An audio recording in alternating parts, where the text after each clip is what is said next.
It is 8 p.m. on our studio clock and it's news hour on Spectrum Television.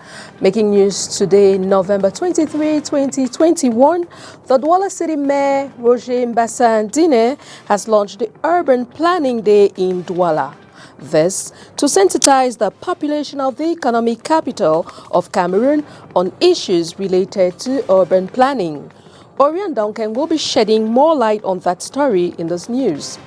Plus, in economy, the Minister of Economy, Planning and Territorial Development, Alamine Ousmane May, is bracing up bilateral relations between Cameroon and Italy for the transformation of local products, renewable energies and economic balance. Josephine Binzi will enlighten us further on these diplomatic ties between Cameroon and Italy. The stories in full and much more will be yours in a minute. Good evening, ladies and gentlemen. You're watching the 8 p.m. Bilingual Primetime Newscast on Spectrum Television. We'll kickstart right away in the French language with Makeda Lidi. Bonsoir, Makeda. Bonsoir Christelle Sec, mesdames, messieurs, bonsoir.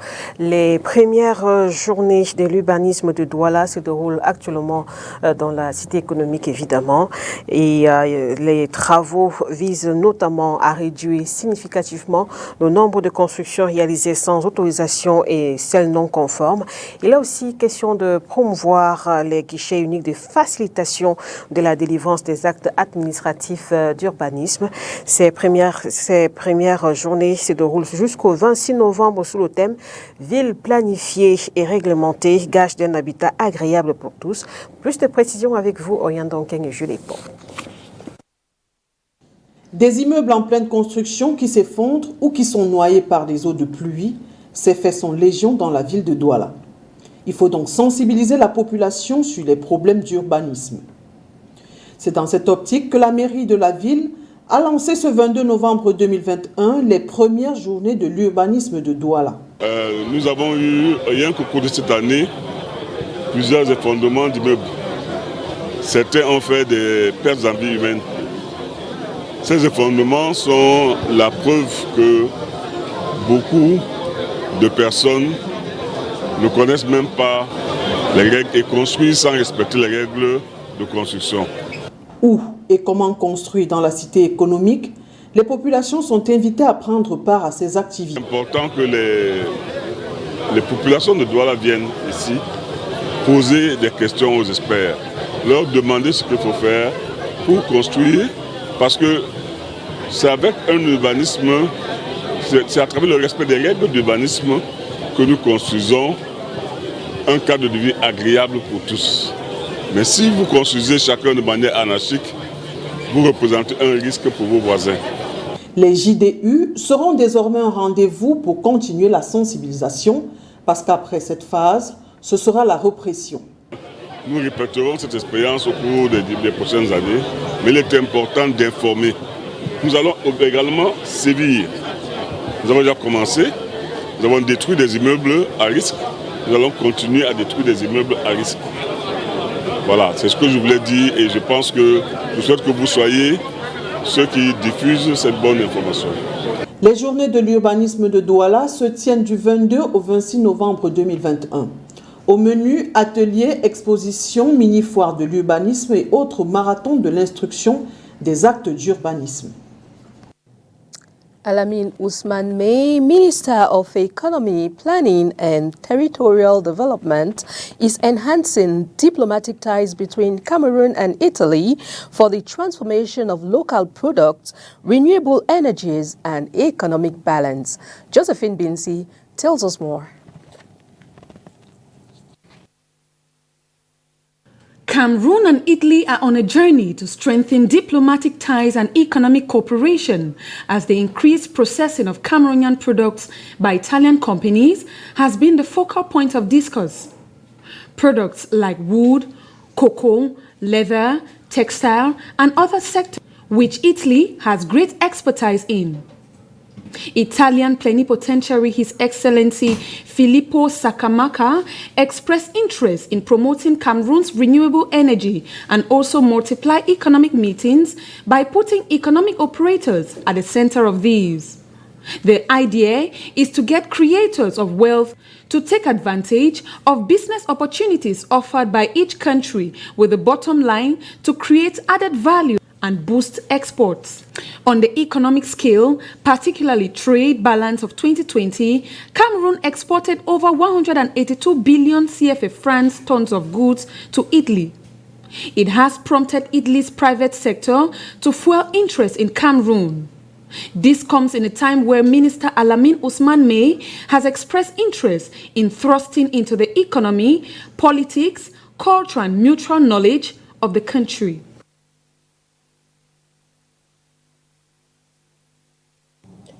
Économie à présent, les recettes pétrolières augmentent de près de 30 milliards de francs CFA au premier trimestre 2021. L'information est contenue dans une note du ministère des Finances relative à l'exécution budgétaire à la fin de juin 2021. Plus de détails avec vous, Inès Pangan. Près de 181 milliards de francs CFA, c'est le montant versé par la Société nationale des hydrocarbures au Trésor public comme redevance pétrolière. Par rapport au premier semestre 2020, cette redevance est en hausse de plus de 30 milliards de francs CFA. Pourtant, une augmentation qui est en deçà des attentes du Trésor public. En effet, il était attendu de la SNH une redevance de plus de 239 milliards de francs CFA. Le taux de réalisation est donc de 75%. La nouvelle est contenue dans le site d'information en ligne Ecomatin, publié ce 22 novembre 2021. Elle s'appuie sur une note du ministère des Finances relative à l'exécution budgétaire en fin 2021 à destination du Trésor public. La différence entre les résultats à la fin juin 2020 et ceux à la fin juin 2021 est due entre autres à la remontée de la demande mondiale des produits exportés par le Cameroun suite à la réouverture des frontières des pays partenaires et à la hausse des cours mondiaux du pétrole.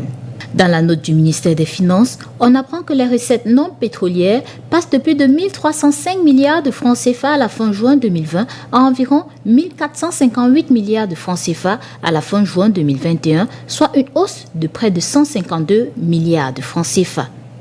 Autre fait marquant, les recettes douanières sont aussi à la hausse, une augmentation à la fin juin 2021 estimée à plus de 87 milliards de francs CFA.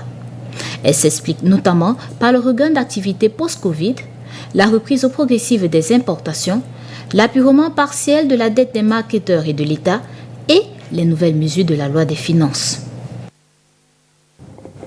Alors à présent, dans le panier de la ménagère, les prix des denrées alimentaires sont en hausse. Les commerçantes et les clientes rencontrées au marché Dakar, situé dans le 3e arrondissement de Douala notamment, se plaignent et avouent ne pas connaître les raisons de cette augmentation. Reportage Léla Renganzeu.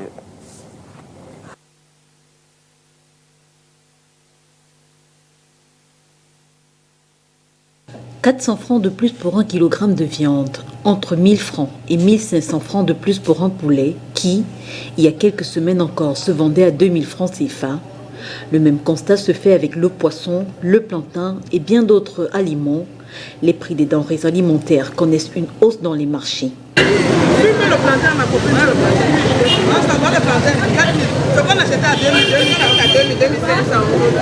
En fait, je viens d'arriver au marché, mais c'est que tout est chaud au marché. Il n'y a pas le poisson depuis un certain temps. Même les crabes là-bas, les deux étaient à 500, mais maintenant c'est plus cher qu'avant.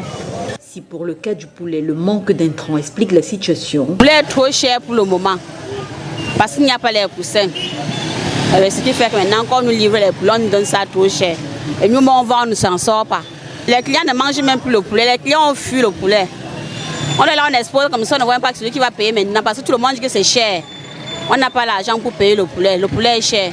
Rien ne saurait le justifier objectivement pour les autres aliments. Je fais comment? Je fais les calculs, j'achète ce que je peux acheter. Un bœuf de 400, un bœuf de 350 et maintenant 420. Donc il y a presque 70 000 francs d'augmentation par bétail maintenant. Nous sommes obligés de supporter les coûts maintenant, soit disant que peut-être en saison privée ça peut augmenter, ça peut baisser. Notre pays va mal. Les choses sont chères de plus chaque jour. Les prix augmentent sur les marchés. Le riz, la boîte, on achetait 75 et 100 francs. Aujourd'hui, le riz à 150, 175 francs. Nous, on ne s'en sort pas. Même comme nous vendons, là, nous souffrons. Donc, moi, je m'en sors un peu parce que c'est moi qui vends le poisson déjà. Mais si elle va aller à la poissonnerie acheter le maquereau ou les pâtes de porc, déjà ça ne donne pas. Et comme les ignames, on ne touche pas. Le macabo même, alors n'en parlons plus. Les pommes même, c'est oulala. La tomate, donc je ne sais même pas ce que je peux vous dire parce que je suis débordée. Alors que l'Institut national de la statistique, dans un rapport publié en février dernier, confirme que l'indice des prix à la consommation finale des ménages est en hausse au Cameroun, au ministère du Commerce, on dit effectuer des descentes régulières pour s'assurer de la stabilité des prix des denrées alimentaires dans les marchés. Que dire de leur efficacité face aux plaintes des ménagères? Ce produit est aussi excellent contre la teigne sur la tête des enfants. Away from the markets, we now talk something else. The Cameroon Human Rights Commission has begun a training workshop with the staff of the governor's office today in the economic capital city of Cameroon to school them on the activities of the Human Rights Commission, as well as strengthen their collaboration between the staff of the governor's office and the Human Rights Commission. Catherine Cornet completes that story for us. Susciter une réflexion croisée entre professionnels des métiers, partenaires, formateurs et apprenants pour une meilleure employabilité. Tel est l'objectif visé par cette cérémonie de parrainage couplée à la rentrée solennelle du Centre de formation professionnelle d'excellence de Douala ce 22 novembre 2021. Vous savez que le marché de l'emploi est un marché exigeant et qui est aussi, il y a une opacité au niveau du marché de l'emploi. Et à travers cette cérémonie aujourd'hui, les partenaires qui sont venus vont accueillir plus facilement nos apprenants en entreprise et les apprenants vont profiter de l'expertise et de l'expérience de nos partenaires pour doper leurs compétences. Et nous sommes à l'heure de la décentralisation. Et le Cameroun envisage d'être un pays émergent à l'horizon 2035 et le pays a besoin de ressources humaines compétitives et compétentes pour atteindre cet objectif. C'est pour cela que nous associons les partenaires, que ce soit les entreprises, que ce soit les collectivités territoriales décentralisées, pour que nous atteignions cet objectif qui est cher à notre pays. La promotion 2021-2022 a pour marraine Jeanne Songué et Sosoa. Celle-ci recommande comme clé pour la réussite la foi, le travail, la persévérance, l'honnêteté intellectuelle, la discipline et la créativité. Au niveau du centre, nous allons attendre à notre niveau les étudiants que le centre va nous envoyer au niveau de notre entreprise. Et puis, étant en entreprise, nous allons les encadrer comme il faudra, selon les normes, les exigences du centre. Alors, les conseils que nous avons à donner à nos filleul tout à l'heure, on leur a demandé d'être disciplinés, de ne pas tricher, et surtout de ne pas céder au découragement et à la facilité. Connaissant le monde actuel, le contexte actuel où les jeunes cèdent facilement à certaines pratiques. Rendez-vous scientifique, les partenaires et collaborateurs souhaitent un changement au niveau du temps de formation.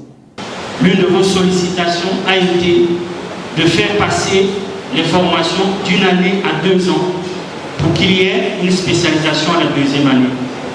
Nous avons porté cette doléance auprès de la haute hiérarchie du ministère de l'Emploi et de la formation professionnelle et le ministre de l'Emploi a consenti favorablement à cette doléance en mettant sur pied un comité de travail qui va réfléchir pour faire passer les formations d'une année à 2 ans à l'horizon 2022-2023. Donc, techniquement, nous vivons peut-être la dernière année des formations d'une durée de 12 mois.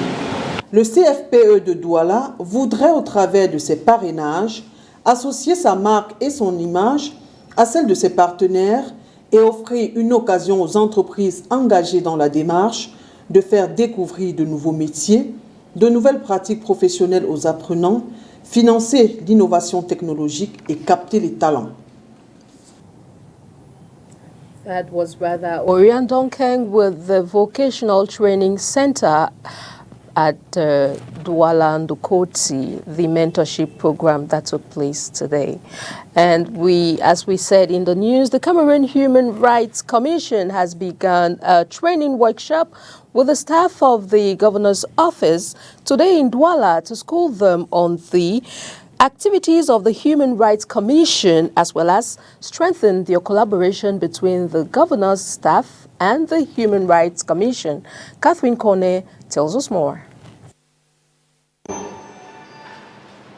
The Cameroon Human Rights Commission has today commenced training at the Littoral Governor's Office on the promotion of human rights pertinent to activities of public services. We are starting with the promotion activity today because promotion of human rights is the bedrock to human rights culture.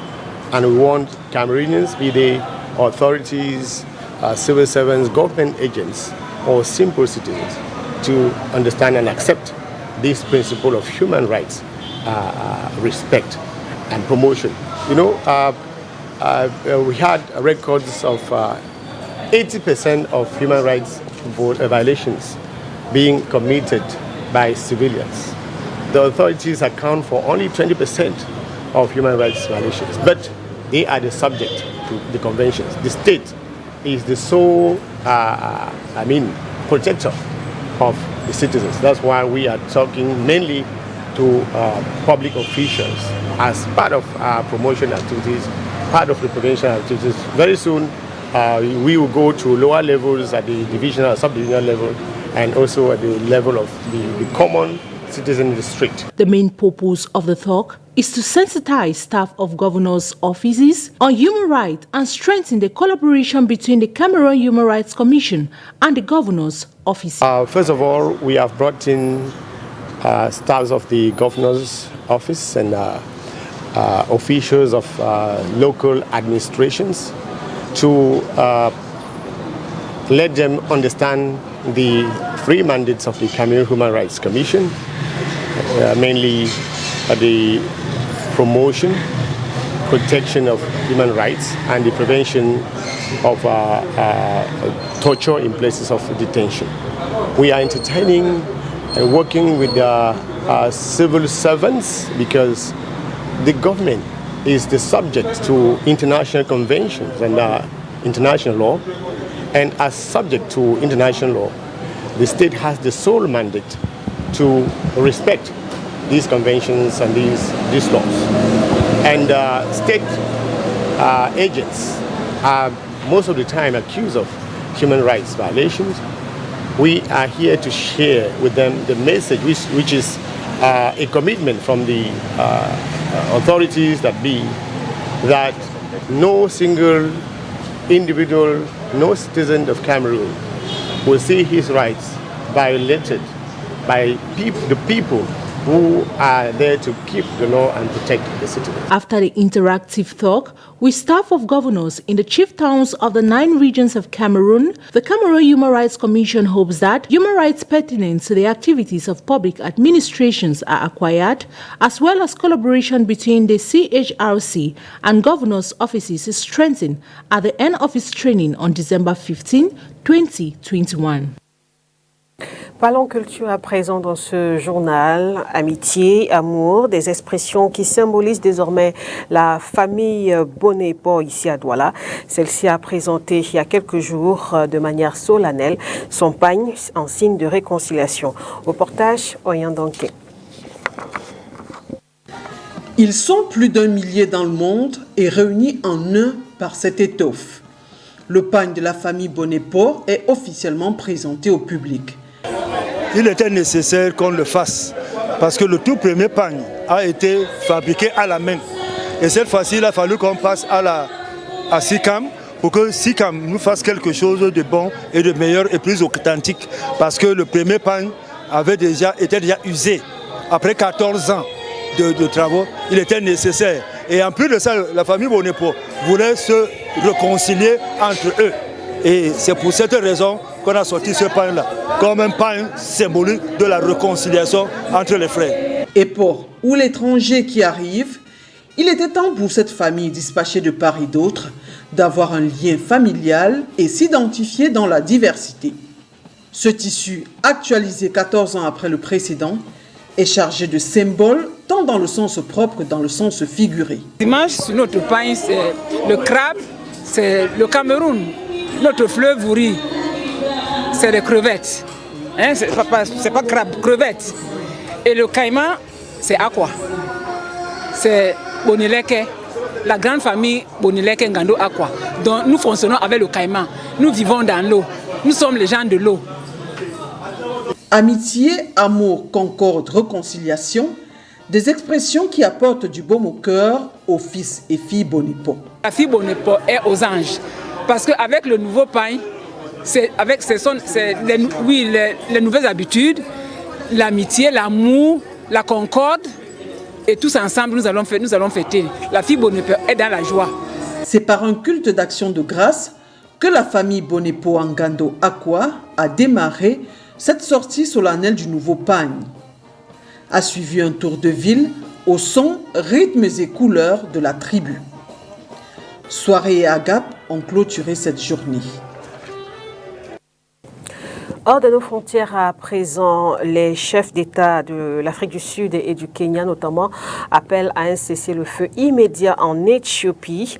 Avec notre chaîne partenaire VOA, voici le résumé de l'actualité sur le continent de ce jour. Les chefs d'État sud-africains et kenyans ont appelé à un cessez-le-feu immédiat en Éthiopie, où des groupes rebelles se rapprochent de la capitale et menacent le gouvernement. La veille, le Premier ministre éthiopien Abiy Ahmed a déclaré vouloir aller lui-même sur les fronts pour diriger les soldats. En Libye, la haute commission électorale HNEC libyenne a annoncé que 98 candidats, dont 2 femmes, avaient soumis leur candidature à l'élection présidentielle. Parmi les candidats les plus en vue figurent Saïf al-Islam Kadhafi, fils de l'ancien dictateur Muammar Kadhafi, et l'homme fort de l'Est, le général Khalifa Haftar. Au Nigeria, le rapport d'enquête sur la répression d'un mouvement contre les violences policières, baptisé EndSARS à Lagos en 2020, est truffé d'erreurs, a déclaré le gouvernement nigérian en réaffirmant qu'il n'y avait pas eu de massacre. 11 personnes sont mortes et 21 ont été blessées par balle. En Ouganda, la police a arrêté 4 Somaliens soupçonnés d'avoir apporté un engin explosif présumé dans un hôtel qui devait accueillir le président Yoweri Museveni une semaine après un double attentat qui a fait 4 morts à Kampala.